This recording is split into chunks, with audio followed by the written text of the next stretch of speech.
Welcome to That's So Savvy, the podcast where we dive deep into the stories and journeys of remarkable business leaders. Join our host, Nancy Eichholz, a seasoned professional and experienced entrepreneur, on her mission to discover the recipe for business success. Welcome to our first official That's So Savvy podcast with our first official guest. This is Nancy Eichholz. I'm your host, and you heard from me last week when Julie O'Neill interviewed me and just talked about who the heck am I and why do I have the credibility to even host this little podcast. So here we are today with Caroline Blackburn. Hello. Hello. It's so fun to have you. And so for our listeners, what you want to know, listeners, is that she is the great-granddaughter of the famous Paul Brown, founder of the Browns, and then brought the expansion team, the Bengals, to Cincinnati. She is a granddaughter of some lovely people that I know, Mike and Nancy Brown, who now are the owners of the Bengals and have been running it for years. And then she's the daughter of Katie and Troy Blackburn, the next generation. And so here we are with the next generation of Browns, Blackburns, whatever you want to call whoever, us. Yeah. Yes, all the bees, all the Bengals people. And it's so rewarding to see you doing what you're doing. And I can't wait to get into your story. But for our listeners, just a little background. I know Caroline is literally the girl next door. It's kind of exactly across the street. We spent a lot of time in the car together. I was going to say, I know you because you were the best carpool driver that was out there. So I played soccer with, I still have to call you Mrs. Eichholz. I'm sorry. Nancy. I played soccer with Nancy's daughter, Katie. That's how we grew to know each other. You'd pick me up and take me to soccer practice. So thank you. Yes. I don't think my amazing soccer career could have flourished without you. I'm sure it was all me. Didn't go very far, my soccer career. Well, you could have. Your grandma and I used to talk about how you had this golden leg that I thought they should have insurance on, because I am telling you, this kid at fourth grade, fifth grade, whatever year that was, you were kicking the ball from one end zone to the other. It was the only skill I had. I could just kick it far. You were good and you were fast and you were fun. I was tempted to try out for the football team to try and be the kicker because of that. Didn't end up getting that far, but I almost made it to tryouts. Well, the two Nancys wanted that to happen. So maybe it's still will. Who knows? We thought you'd be the first female place kicker in the NFL. In first grade, I had to write a book on, I don't even remember what the theme of it was, but I wrote it being that I would be the first coach of the NFL. Oh. And so I didn't quite make it to that, but here I am, made it to the NFL, I guess. Exactly. You sure have. So let's get into that. Like I said, I feel like I've just known you forever. So it's kind of very much like talking to a friend. Well, let's tell our listeners a little bit more about your family background. You can expand on that and your career path so far, because even though we come from this long line of Browns and Blackburns, you yourself have done some really amazing things, and you're not even 30 yet. I'm getting close. Not too close. You still got some time. And Caroline was named by the Sports Business Journal's New Voices Under 30, which is super impressive. And I remember the old days when it was a big deal if you did something under 40. Yeah. And now here we are. You're not even 30 yet. And you do have some space between now and then. And you're already being recognized for the things you're doing. So back up and tell me how you got from the soccer field in the back of my van to where you are right now. I'll go even a little bit further back. Like you mentioned, my great-grandpa is really, I would say, where the whole story started, where Paul Brown was a famous football coach. He's a Hall of Fame coach that obviously had a lot of really successful seasons up in Cleveland. He brought Ohio State their first ever national championship. I mean, he's such a well-known name kind of in that space. And then when he really retired, my grandpa Mike Brown wanted to bring a team to Cincinnati and wanted to bring his dad, Paul, out of retirement. And that's how they founded the Cincinnati Bengals. And that obviously, from there, the rest is history. What year was that? 68 is when we had our first season. The franchise was awarded in 1967. So it was really kind of the mid-60s when the NFL was looking to expand. I believe the tagline used was Cincinnati at the time was the 16th biggest city, and it would be the 16th franchise. So there was kind of that fun play on how they brought it here. We had obviously a lot of love for Ohio with Paul Brown's history in Massillon and up in Cleveland and in Columbus. So Cincinnati was near and dear to a lot of people's hearts, and that's how they founded it. And then my entire life has been football related. Like the Bengals used to go down to Georgetown, Kentucky for training camp. And the rules have changed. So training camp used to be much longer. And as a 5-year-old kid, I would go and move into the dorms with the players. And my mom would be working on all the player negotiations with all the rookies. And my sister and I would go and get to play on the campus. And we were the ball girls. So it started young. I took that as the most serious job ever, which now looking back is hilarious because it's not that serious of a job to be the ball girl. But that's where it all started. You wouldn't want to do it wrong. No, absolutely not. I remember like we'd go home from that and my parents would be watching tape of practice and I would be watching myself. I'd be like, how could I be better? You know, like I got to go spot that ball more quickly or whatever it was. There's that competitive streak. Yeah, like just a little competitive. But like I said, like football has kind of just been in our blood. I knew it was always a space I loved. My sister, Elizabeth, we kind of shared that passion growing up. And then we both went off to college. I went to Duke University where I studied economics and public policy. And then they don't have a business program. So I did a markets and management studies there, knowing that I always wanted to have the door open to work in sports. But one thing I think my family did a phenomenal job of was never saying, hey, you have to come back or you're expected to come back. They always made it very clear that the door would be open if you wanted it, but there was never a pressure there. And one thing my sister and I always kind of vowed to each other was that we wanted to go and explore what else was out there. Right. We never wanted to be the people that just came back and did that because that's what our family did. We wanted to make sure it was something that we loved, which we knew all along, but it was great to confirm that. But we also wanted to find what we were good at. And we wanted to be able to build our confidence in a professional space, which is sometimes challenging to do when you work with your dad, grandpa, uncle, and mom. And so we wanted to, after college, get to go and test out kind of different career paths and what that looked like. I guess going back, first off, Duke was such an amazing experience because I'd grown up obviously getting to go to so many sporting events, but there was something so different about seeing the Cameron Crazies and just seeing kind of that like true college atmosphere. And it's funny, we 2 or 3 years ago, I guess now, started the Canopy Crazies in the Bengals Stadium. And that's what we now call the 300 level, with the goal being kind of driving that intense fandom, obviously a playoff of words with the Cameron Crazies. So I love it. I wondered a funny where that little came from. tidbit. That's great. Yeah. So then I went to Duke, absolutely loved my experience there. And after that was trying to figure out what I wanted to do. Again, wanted to try something outside of the sports realm.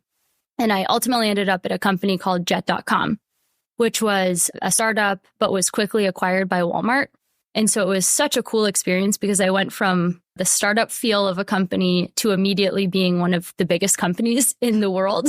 And I thought that was such a great environment to get to see because there was such a contrast between those two and quick pivots and changing things and developing to how you do that in the structure of a massive organization. And it gave me amazing opportunities because Walmart was transitioning to try and be more digital. And so most people were thinking of Walmart as old school buyers and the massive footprint that Walmart has.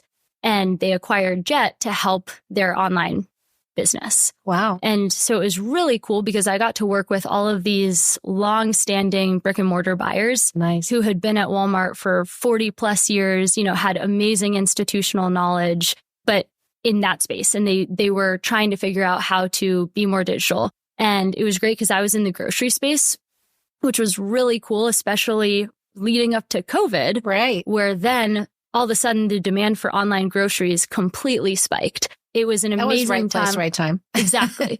So it was such a great experience to be there because I felt like 20 experiences all in one, where I got the startup experience. I got the experience of a massive organization. I got the experience of transitioning a small company to a big company and digitizing and kind of modernizing an old school company. So it was such a cool experience getting to do and see all of that. I think my other favorite takeaway from Walmart is how they put the customer first. They literally have a chant that you would end meetings with, where you spell out Walmart.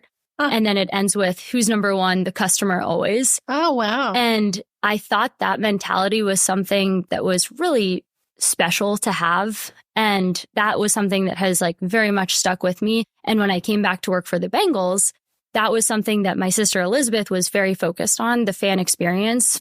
I wanted to take that from Walmart and kind of pull that over too. So it's been a really fun kind of guiding principle for the two of us of how we want to focus on things is putting the fan at the front of really every decision you're making to try and advance the experience for them. Well, and I think the whole community has seen that happen.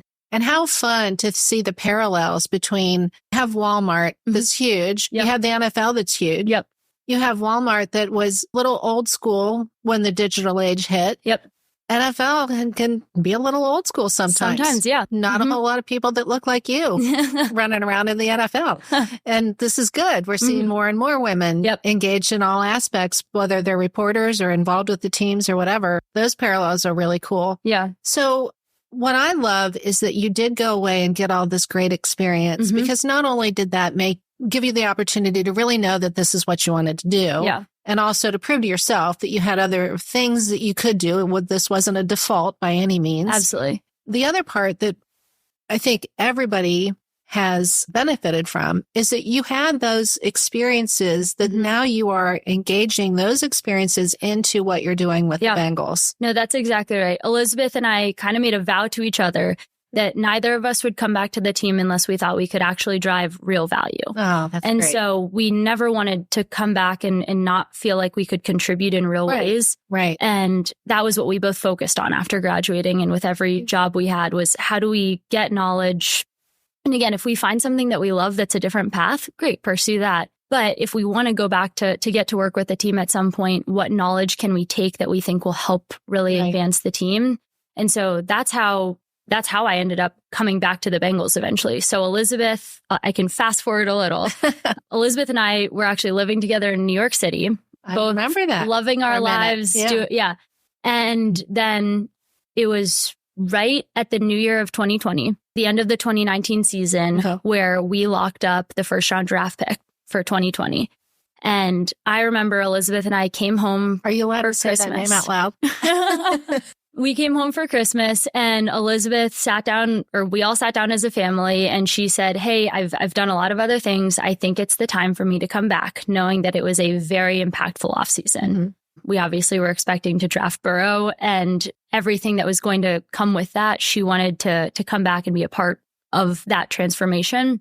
And so she decides to move back. I still felt like I had a situation work-wise where I felt like I had a lot of opportunity to grow. So I said, great, I'm excited for you. You go and do it and you're going to kill it. And she absolutely did. You go do it and we'll see how it goes.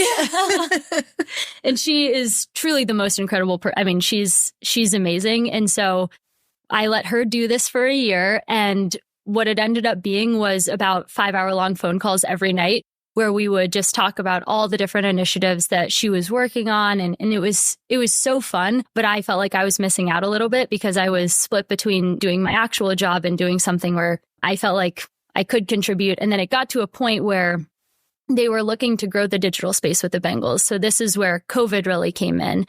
It was a time when you didn't know if you were going to have fans in stadiums. You didn't know how you could interact with fans. Scary. And it totally changed how teams looked at their fan bases. Because prior to that, wasn't strictly that, but you had fans who would come to games and you would do fun things with that, and then they'd go away and then they'd come back next season. COVID really highlighted that if that's not going to be there, since nothing was a given, how do you want to engage with those fans? And how do you want to make sure they still feel connected to the team and they still feel a part of the team, not knowing if they're going to be able to come to games or not? When Elizabeth was there, they really started growing the focus on digital. And there was never a time when we didn't have fans in the stadiums, right? We had 10,000 for the year of COVID. So we had a reduced capacity. Yikes. I know it's so crazy really thinking loud. back. It was so quiet. Like you could hear calls being like calls from the sideline just because stadiums are built for 65,000 people. Right. And then all of a sudden it was 10,000. Right. It's such a funny time looking back because you had the cardboard cutouts of fans. It's funny how quickly that feels like such a distant memory. But right, thank God. Yeah. So it was that time when the digital focus really was heightened because that was our way to engage and interact with fans. And again, I wasn't working for the team at that point, but I was helping build out job descriptions and reading resumes since it wasn't an area where the team had a ton of expertise. Ultimately, it got to the point where I was reading and writing job descriptions and I realized, you know what, this is where I think I could really drive value for the team. And so I said, hey, I'm throwing my ring in the hat and I'm submitting my resume for this job that we had open. And it worked out where everyone felt like it would be a good fit. It was a good time for me to come home. So who did you have to interview with? I interviewed with our director of content, and he had joined about a year or so prior, and I got to talk with him about his vision for creating content and how we use the digital channels to distribute that content and kind of build the brand through those digital channels. I think I talked with our director of PR, who also she was kind of overseeing the website at the time. So there was a lot of team information, things like that she was focusing on and how all of those things would interplay. And then I talked with a lot of different people within my family to make sure we felt like it was a good fit. And again, luckily, I think everyone was on the same page and felt like it would be. So it was great. I came back and that was April of 2021.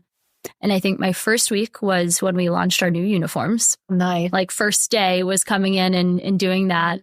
And then 2 weeks later was the draft where we draft Jamar Chase. And then that was our Super Bowl season. Then the next season was our AFC championship season. And so it has truly been nonstop since I started. And I absolutely have loved every second of that. Yeah, so it's been super exciting. And full disclosure, That's So Sweet, who's the sponsor of That's So Savvy, is official cookie of the Cincinnati Bengals. And it's been so fun to get to work with you guys over the last year or so. And how we're going to grow that this year is something we're looking forward to. Oh, us too. It's so tasty.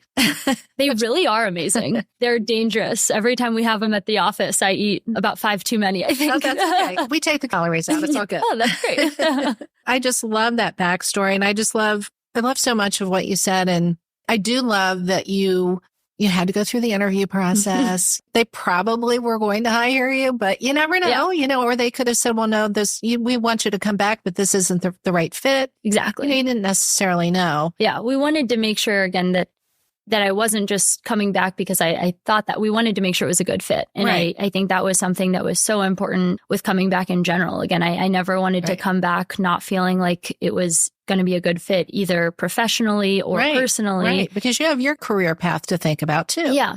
So, what great experience all around. Okay, so here we are. We're into the digital age. You have brought everything up to the 21st century. And that has certainly not been me. We have such an incredible team. You do have great people over there. We really do. Mm-hmm. We really do. Yeah. So what are some of the things that you are doing with fan engagement in general and on a digital basis that are cutting edge, new to the team, but really I think you're doing some things that are unusual in the NFL itself? It's so hard to honestly, I think overarchingly, the biggest thing that Elizabeth and I have focused on is just listening to fans and feeling connected to them. And that means us probably like psychos scrolling through Twitter probably way too often or X now, I guess. But I think the biggest thing to us has just been trying to listen to what fans want and figure out how to take that and drive that into action. I think we have a lot of ideas and some of them are good, some of them aren't. And what we've realized is that our fans, we have incredible fans. Like the Bengals really do have a uniquely wonderful fan base. We have a fan base that is so loyal, that is so knowledgeable about football. Really? That's something that a lot of other teams don't have. We really do have a fan base that cares so deeply about the sport, about the team. And for us, it was important to hear those voices and understand really what our fans were craving, because like you said, it is different than what some other NFL teams were focusing on. That was our biggest priority with all of it. It wasn't one specific initiative. It was at the highest level. How do we make sure we really are doing the things that our fans care about and are looking for, and then figure out how to execute that. And that's the fun, easier part, if you will, maybe. Right. But yeah. And what I think is also really interesting, I've always loved football. It's been around me in general, but when you look at the fan base, a lot of women. Totally. A lot of women. Yeah. And they're really into it. Yeah. And they may not have, some know the sport inside out and backwards. Others don't really, but they just love the sport. And I think it's really interesting that we have so many spectators that are women, and yet women don't play football. And maybe that's it. Maybe it's fun to watch because we're not armchair quarterbacking so much. It's so funny. It's one of the major NFL initiatives, because what they've found is when women like football, they're more likely to let their kids play football, and they're real drivers for getting the whole family to be fans of football. Yeah. It's been fun to see how the NFL has tried to push that. I think the Bengals are uniquely positioned to capitalize on that. Obviously, like with my mom, Katie, she's the first ever woman on the competition committee for the NFL. And I think that's something like I take great pride in. Like my mom is the most under the radar, quiet person, but she is like a total badass. And that is my one swear word. I'm so sorry. That fits your mom. That is a perfect way to describe her. I mean, she's been such a role model to my sister and me, but I hope and think she's a role model to a lot of our female fans. She's not necessarily what you'd probably think of, but she is so quiet and so passionate about football and so intelligent about it. And it's really cool. And I think our fan base should feel very lucky to have someone like that leading the charge, because not every team has a strong female really leading the team. Exactly. And I think that's really showing now that I'm more on the inside as a sponsor. It's really showing in the atmosphere of the staff and the team that's around, even the Aramark people. They're part of the team, and there's definitely like an esprit de corps that goes with being on the Bengals team. Terrific. And I think that's biased, but I think that's kind of a woman I'm just thing. A little biased too. But, I think it's kind of a woman thing. And your dad's awesome too. He never gets enough credit, but he is great. He has to be a great guy to have all these really strong women around him. He's used to it. I think he has 5 sisters, so he was always outnumbered. Yeah, exactly. But then the other, to your point of women not playing football, it's one of my favorite things because, again, we have a very knowledgeable fan base. So we have a lot of female fans who really do know the sport. But it's another initiative that we're focusing on this year is how to grow girls flag football. It's such a fun program because you get to connect with young girls who love the sport. And I think that's another area that will be really interesting to see over the next 5-10 years, how that develops. Obviously, flag football is now going into the Olympics next year, or whenever that is. I'm losing track of time. Yeah. And it's so accessible for a girl. Yeah, exactly. And so I think that'll be a really fun way to get more girls playing the sport. Mm-hmm. But even without that, again, we're lucky we have so many fans who really do know it. Yeah. Well, those men better get their season tickets quick because these women are going to just soak them up, right? That's exactly right. So moving over to a little bit more of a personal conversation. So here you are. You've been raised in this very famous family. What I always thought about you girls growing up, I know that you were across the street and we were in the car together and everything, but you have so much history and everybody knows who you are, and probably hard to have a little bit of privacy. But you two are two of the nicest young women I've ever known. I mean, you were the 2 nicest kids to be around, which I think gives a lot of credit to your parents and grandparents, because I know your grandma spent a lot of time with you too. I was going to say, you're nice to say that. And we are so lucky to have the parents and grandparents we have. My grandma, we call her Gagi. She is the most special person in the world. And like, she's always who my sister and I look up to in a role model in so many ways, but actually as a football fan, because like what most people don't know, she goes in tailgates every single game still. I love it. And she walks through all the parking lots and she knows everyone. She's a local celebrity, but it was so fun growing up and like getting to see my mom and dad obviously kind of went to games more on the business side, which makes total sense. They go, it's a business day for them. Right. But then also getting to see my grandma really go to it as a fan. And have fun. And that's how Elizabeth and I have always really treated all of this business is we're stuck in a weird limbo between being probably the biggest Bengals fans that exist, True. But then also being on the business side. So we feel very fortunate. But my grandma, like you said, she's truly the kindest, most wonderful person in the entire world. But she never ages. She doesn't. She's incredible. Wow. She totally is. Those genes. Yeah, me too. I'm hoping that they have come down to me. But yeah, we're lucky to have such amazing role models who kind of helped with all of our growing up. And so socially, how has this been? You are famous. And here you are. I definitely wouldn't say I'm famous. Yeah, I think you kind of are. My favorite, our running joke, because I am definitely a little more behind the scenes than my sister has been, but we look quite similar. Yes, and so the joke is that I'm just an Elizabeth Blackburn body double. On game days, I'll get to the stadium normally at like 7 a.m. and just start walking to kind of see how the tailgates are going, kind of check things out. And people will always be like, Elizabeth Blackburn, can I get a picture? And I'm like, sure.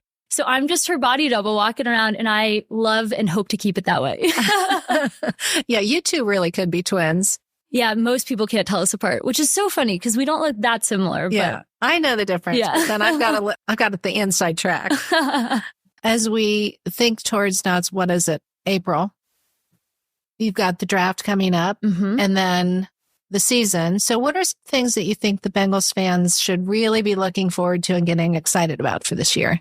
I think there's so much to get excited about this coming year. The obvious one is Burrow returning from his injury, and that's one that I know everyone will be exactly knock on wood. Yes, but that'll be a really fun one. Going into the draft, the last couple of years we've been obviously picking later in the draft because of going to the AFC Championship, right? And so I think the draft will be a really fun one this year. Where we just got home from the combine yesterday. There are so many fun young guys out there, and it's such a fun time where you get to really build on the future of the team. So I think the draft will be really exciting. From a game day experience perspective, I think there will be a lot of fun, new, exciting things. We've been working with Hamilton County to put in just under $40 million into the stadium this offseason in improvements. So that'll come in the form of more and new TVs, which needed to be updated. There's kind of the main entrance to the stadium by Gate D. There's always been a little bit of a pinch point, and it's such a main entrance that we're actually tripling the size of that and really opening up the stadium, which will be great, and really connecting the stadium even more to the banks, and all of that will be great. We've got more concessions upgrades, which has been a focus that we've been looking at the last couple of years. That again, more cookies, way more cookies. Exactly. We're getting new club seats, which are another good enhancement for some of those premium customers. So we've got so many new things going into the building like that. But I think the biggest thing that we're focused on purely from a fan experience perspective is just how we keep building on the traditions that we've been building. That's been one of my favorite parts. Like we started with the whiteout when we launched the white helmet 2 years ago. Right. And then that was so popular that last year we said, should we try doing a stripe out? No NFL team has done that. No NFL team has been successful with that. We have an amazing team who was like, we think we can execute it. And they pulled it off in a way that I never would have expected. I could not believe that people cooperated with that. Oh my God. And it was one of my favorite little, because really digital was how we communicated it. So it was like a fun little piece that our digital team, I thought, did such an amazing job with through all of the digital communication. Because to your point, every fan knew. They knew what their color was. They knew if they were in a black section or an orange section. It turned out so well. And so I think for us, it's how do we keep building on those amazing environments that we've built? So those are really our things we're most excited about. I'll keep some things back pocket that you guys will see when the season gets closer. For sure. Yeah, I think there will be a lot of fun things this year. Well, we could go on all day because there's so much to talk about. We'll have to have you back when we go to the Super Bowl next year. When we win the Super Bowl. Well, they're even better after we win. But in the meantime, I like to ask some fun questions of our guests so that you can see a little bit of a different side. So my question for you is, what, Caroline Blackburn, is your walk-on song?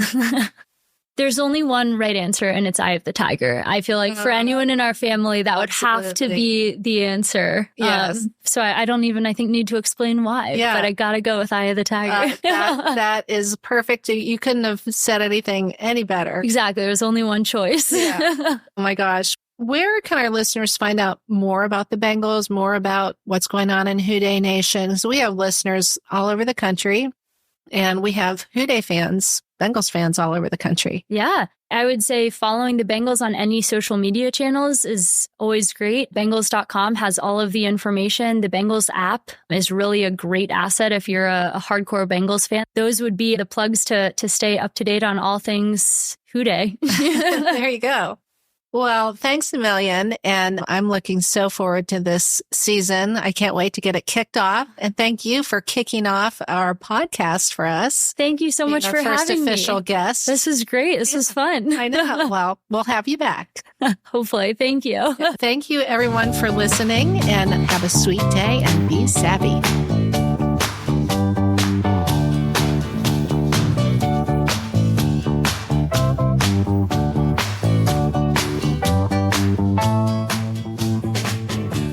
To support this podcast, visit us at patreon.com. That's So Savvy Podcast.